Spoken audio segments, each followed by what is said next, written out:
All right, next up in track 3, we have Caitlin Falk, who is a technical security program manager at Zoom, former coworker of mine at Microsoft. She's here to talk to us about her talk, Women in Security, and she's been recently named one of 2023's SIA Women in Security Power 100. Her day job consists of accelerating Zoom's new product introduction security testing. Caitlin, whenever you're ready.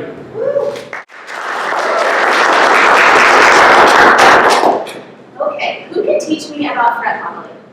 I can. Let's do a tech talk. Who is attending the Diana Initiative? I am. Let's meet up in person. Congratulations on your promotion to Deputy CISO. Tell us about your path to get there. Okay, let's do a speaker series. This is just a snippet of the conversations that take place within Zoom's Women in Security group. No Women in Security group at your company? No problem. We're going to talk through that today. Hi everyone, my name is Caitlin Falk and I am Zoom's co-founder of our Women in Security group. And today I'm going to talk to you about creating a group, or maybe you're here as an ally and you're looking to help support someone that would like to step into this space. Okay, so a little bit about me before we jump in. I am currently at Zoom and I am a senior security technical program manager.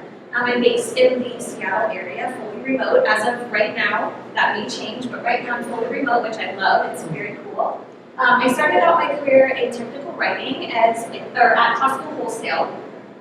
And then I spent a couple years there in IT. I moved into consulting for a little while. And then I found my way, as Michael mentioned, into Windows devices and gaming security. Now this was specifically in a security awareness and training role. I later transitioned into an FTE role there. And I was still in the program manager track.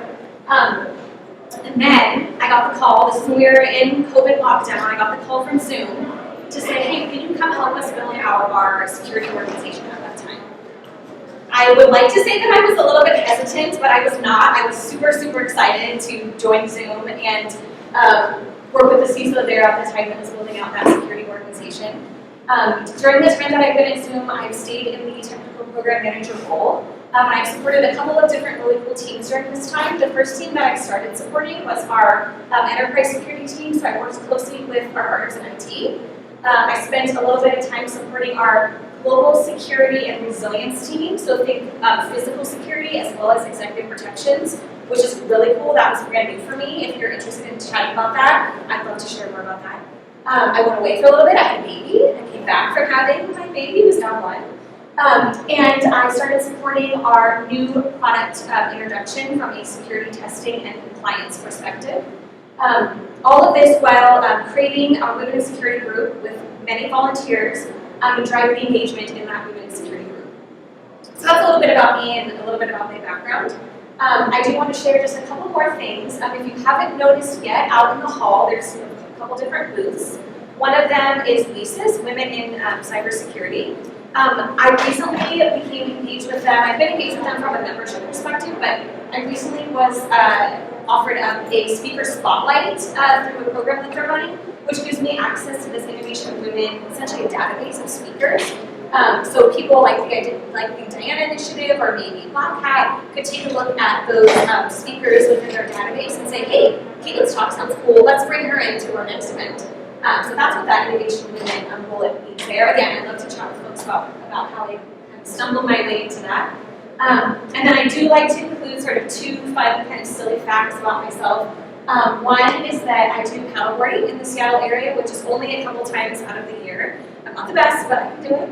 And then again, being from Seattle, people love to talk to me about coffee. This actually just happened in the Uber yesterday. I'm from Seattle, and what's your favorite coffee spot? What's your favorite coffee? Do not ask me that, please. My favorite coffee is putting the most amount of sugar that I can fit into a coffee cup. So that will be my response to you. I had to keep it light today because I thought I had to slow down my speaking and be engaging with all of you. But so just a little bit about me before we jump into why we are here today. Now, originally I had planned this talk about how you can stand up your Women in Security group, which of course we'll talk through. I got some great feedback from some people in the group that said, can you start off by talking about why? Now, many of you that maybe are involved in other Women in Security groups or have been thinking about making your own group for a while, that may seem like a no-brainer to you. Of course, why would I not come into a space if there's not a Women in Security group and either stand one up or maybe support someone in that space? I've identified 3 areas that have been very top of mind for me as I stepped through this with the group that I helped stand up. One of that is very obvious, is that sense of community, of bringing folks together, just like we're doing today. It can be hybrid, it can be remote, of course it can be in person, but you immediately feel that sense of community, kind of similar to the same way I felt when I walked in, to this conference today. So you will feel that within your group. It might take some time as your group gets stood up to feel that and gain that trust from members, but we'll talk more about that later. The last 2 here, representation shift. If you were in the last talk, you heard Meryl talk about the latest metrics in cybersecurity specifically. For women, I think we're around 24, maybe 25% now. So you may be feeling that when you step into different meetings in your organization. You may feel it as you go to different conferences, whatever it may be. But the most powerful thing is when you step into a women in security group, you see that representation shift. It's almost the opposite, right? You're closer to 75, if not 100%. That's extremely powerful and very comforting. And so it's just something that I've experienced. It's an amazing feeling, and you don't really know it until you experience it. So that's what I mean when I say representation shift. And then probably the most obvious of why you should create a women in security group is the resources and knowledge. You have that at your fingertips with the members that are engaged, and then you'll have that as well with different allies that are involved with the group. So we won't spend too much time on this because I think it is obvious for some folks, but I do want to call this out of the why. You may have your own reasons, and I ask you to kind of step through those or discuss those with someone as you step into how you create your security group. Okay, so let's talk through what I'm calling the 4 steps to success to create your women in security group. We're going to go through these in more detail on the following slides. But number 1 is establishing your group leadership. We'll talk through what that means and how you can do that.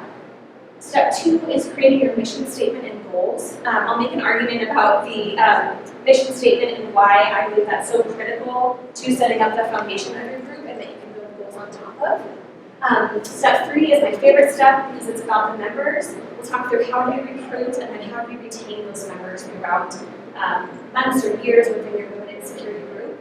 And then number 4 is listen and adjust. Of course, we'll talk in more detail about this, but this may look like one-on-ones with folks. This may look like surveys that you put out at a certain amount of years or a certain amount of times per year. But okay, can we do it? 4 steps to success. They're very high level, but we've got a short amount of time, so we're gonna go through these together. Okay, so step 1, establish your group leadership. Now, I hope that by seeing all of your faces in the room today, that if I ask you the question of, are you ready to stand up a women in security group, that you would all scream up and down and say yes. Now, I understand some of you may be here as allies in the room to how you can support someone else stepping into this role. All participation is extremely valid. So are you ready to create your women in security group? Yeah. I appreciate the enthusiasm, but I also understand that you may have some hesitations of like, hold on, I'm not ready to buy this yet. You need to sell it to me a little bit more. So these 4, you could argue the 4 women in the picture or the 4 bullets here are some of the concerns that I definitely dealt with and that I hear from women as well as they step through this. Gosh, do I want to be that person that's leading it? What does that look like? How is that going to affect my work-life balance or my day job? And then the second bullet here, which I like to swap the order a little bit around budget. Like, hold on, I'm not signing up for something unless you give me some dollars that associate with it. So I will say that I do not believe that you need a budget or dollar bills to stand up your women in security group. The biggest resource that you're going to need to start it is time, which is why I have a tight commitment there. I hear from a lot of different folks that, yeah, I'd like to do it, but I just think it's going to take too much time, or I already have enough going on in my personal life or my day job. I get it, I hear you. We all are dealing with something good or bad, whatever it may be. But I'd ask you to share that with someone. Say, hey, I'm really interested in standing up my women in security group, but I'm a little concerned about time, right? Talk to your manager, talk to your director, and they may go, oh wow, I had no idea you wanted to do it. So use your voice, tell someone that you're interested in doing it. They may help create some space for you and say, oh, okay, well, I've been giving you these extra projects, but now that I know you're interested in something else, we can slow that down a little bit, or let's just have that conversation.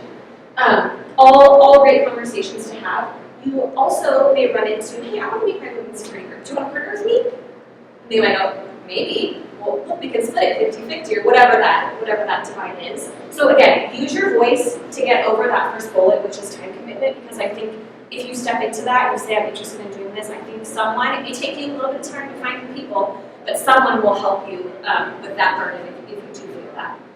Again, I mentioned budget. Now I think budget, of course, helps all of us with many different things, especially with standing up a group like this. But I think to get started, you have so many tools and so many different resources at your fingertips.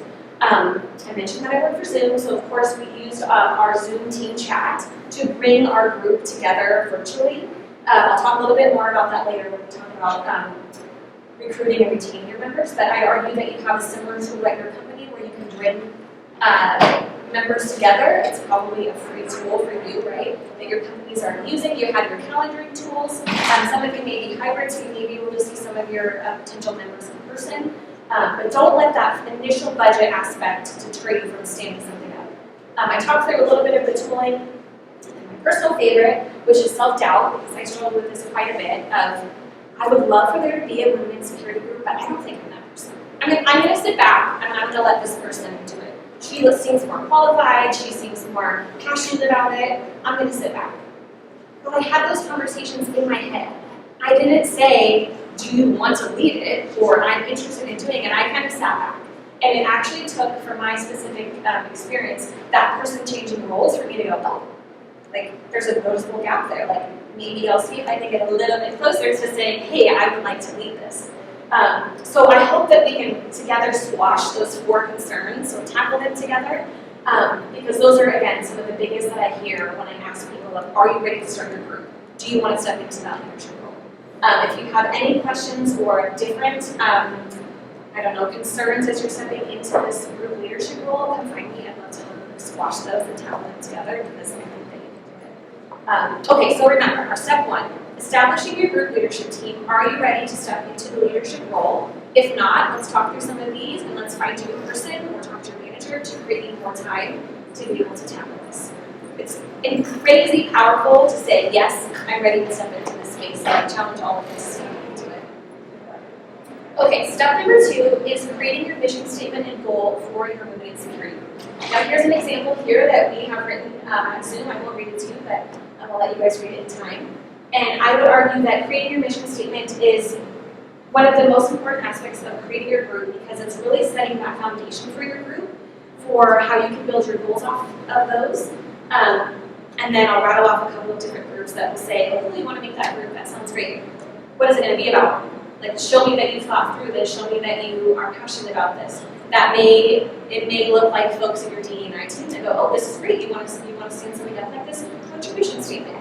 It may be someone from a potential executive sponsor position. It may be your CISO. I recommend getting it documented and be ready to share it out with those groups when the time is right. It will also be a great foundation to start building some of your goals off of. My recommendation for the create the goals off of your mission statement is to keep it extremely simple. Right? You just signed up to lead your women's security group. Let's keep it very simple, using the tools that you already have, the internal resources that you already have. So an example of what we did at Zoom was drive member participation and engagement via group events, right? That can look like a number of different things. One thing that we did at Zoom was we said, okay, we're going to create a speaker series, which is internal speakers, so we're tapping our own network. We're using our own tools to stand it up. So what do people that are concerned about budget here? Free, okay. We'll leave Caitlin alone and she can go do her thing with the women's security group. So use the resources that you have and get your mission statement documented, because it's going to be the foundation for your group as well as the goals that you build.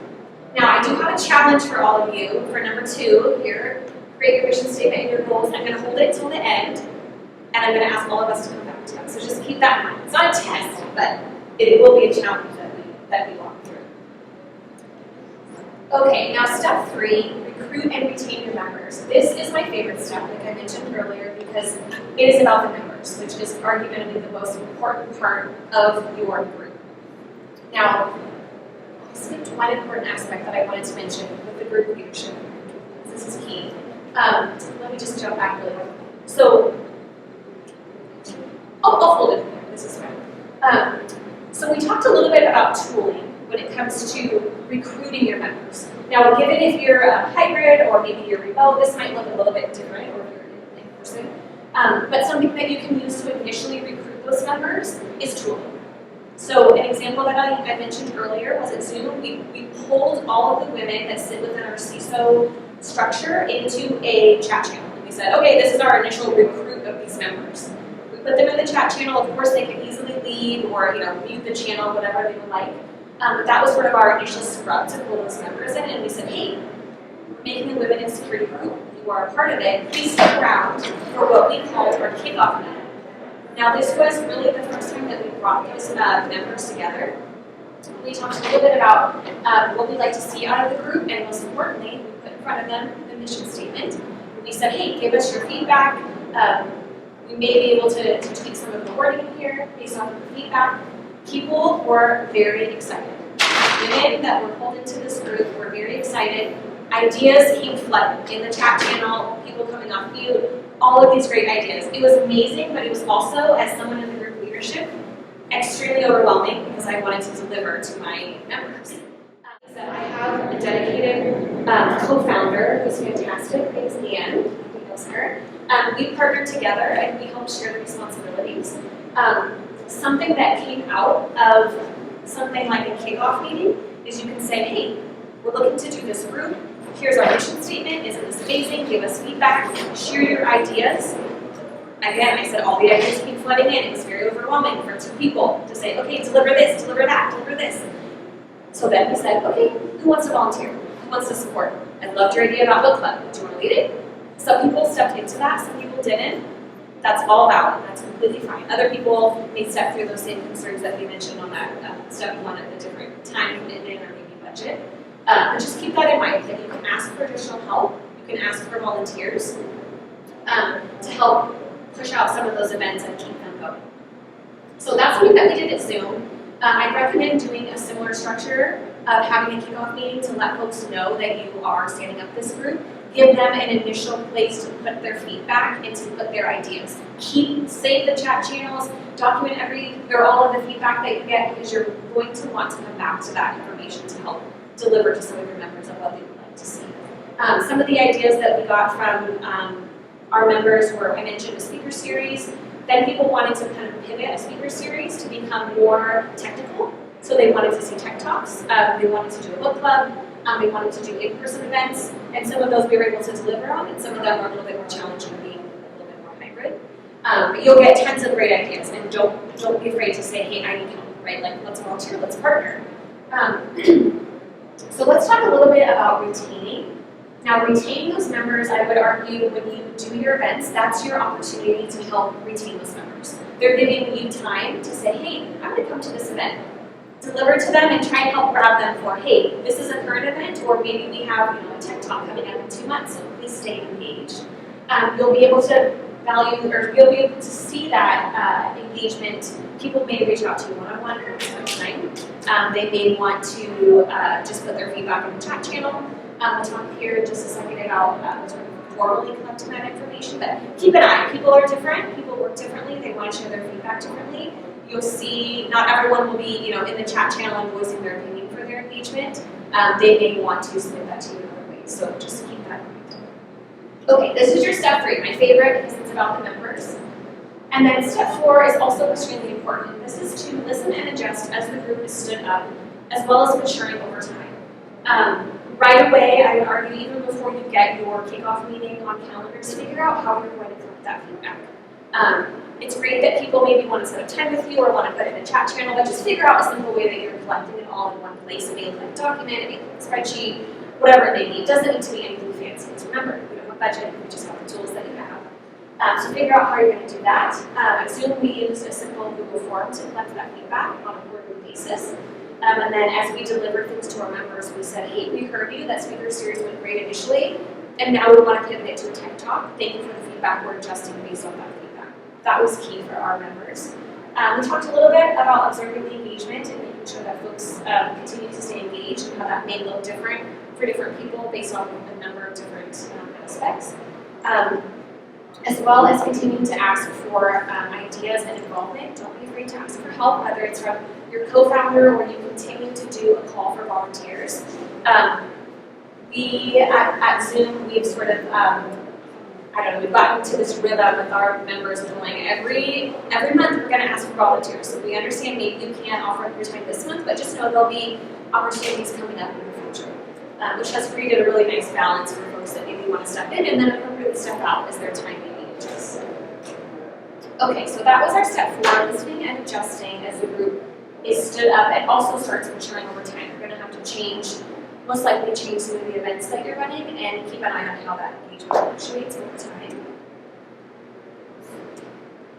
Okay, so remember I said with your create your mission statement and your goal, I have a challenge for all of you, whether you're sold or not on creating your group.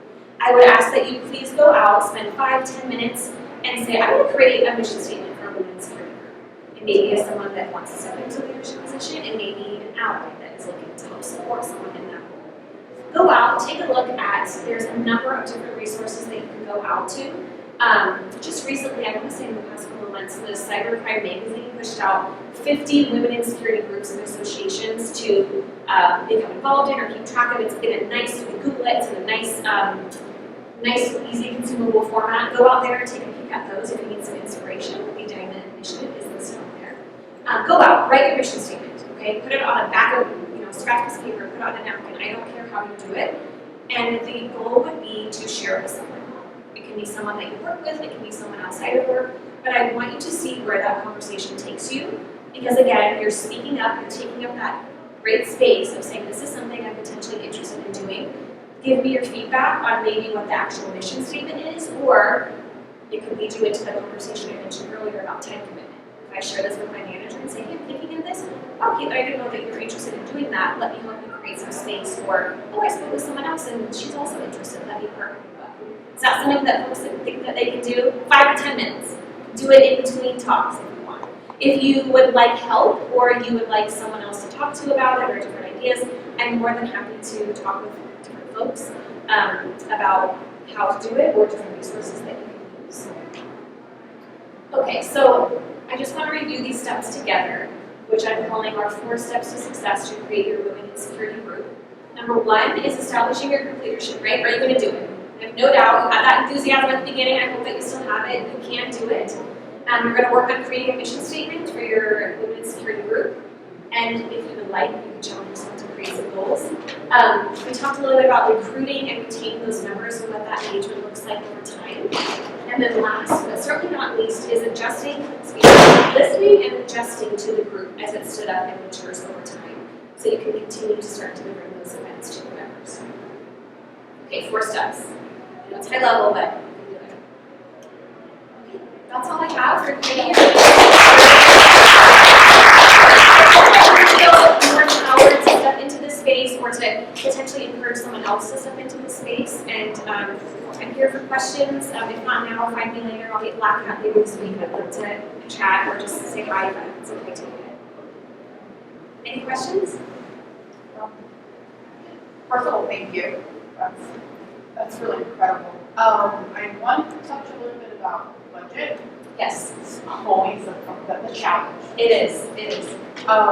So we do have non-monetary things that we can do and get excited, to get people excited and kind of like follow that lead. Yes. But how do we actually get a budget, especially in, like, what would you recommend to do following and finding that budget, especially with how strict everything is around budget? Yes. I'm so glad that you mentioned that, because I do like to say you don't need it to start, but it certainly helps as you get going. And I think that a lot of leaders that potentially have a budget to give, they want to see that you're able to do it for a little bit. I would ask that you get it documented, what you want, why you want it, and what the return would be back to the group or the larger company. Something that's really cool about the way that we're structured at Zoom is our Women in Security group sits under our larger Women at Zoom Employee Resource Group. So we're able to leverage funds that they have, and they try and disperse it out equally. But if we come prepared and we come ready, we want this speaker because this, and she's going to return this, that sure speaks volumes as opposed to someone else or another event that's like, oh, I looked 20,000 this year, maybe we'll, get some stickers or I'll settle for 200. Yeah. So I would say document it and then get it in front of the right people if you know them, and then do not stop. They might tell you no, do not stop. It might be a monthly meeting that you have with them, or you're just, hey, you got $20 laying around, can you throw it our way? Or you can get really resourceful and potentially find people, maybe at this conference, that would come in and speak. But again, I don't want you to pull in people just because they're free. You want them to have budget initially. So, great question. Thank you. Yes. Want a second? Great talk. This is so critical. Really, really good.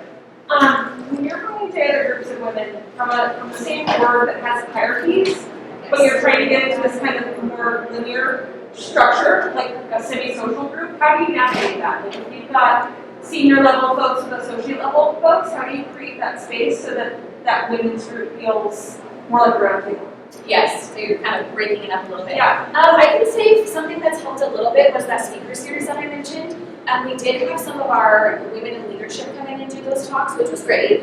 Sometimes we know a little bit more about them because they do have that platform. So we swapped things a little bit. We had some lower level, if you will, or more junior people come in and do their talks initially. And it actually took some time to get that engagement from some of our higher end because everyone was just so swamped. So we focused on kind of flipping that upside down a little bit, and that worked very well. And then I do see some of our women in security, people that are in leadership outside from a, like you said, a structure perspective. They'll come in and they'll say, hey, I want to volunteer for this. And I'll say, whoa, Sandra's volunteered to do this. And it's really interesting to watch how the group reacts to that, because she's almost telling the group, yeah, I'm stepping in as a volunteer, I'm not coming in as a, head of whatever that person's leading. So that's helped a little bit. It is a difficult thing that you have to work through, but I think it really lands on the shoulders of the person that's in that leadership position to create a field. Awesome. Thank you.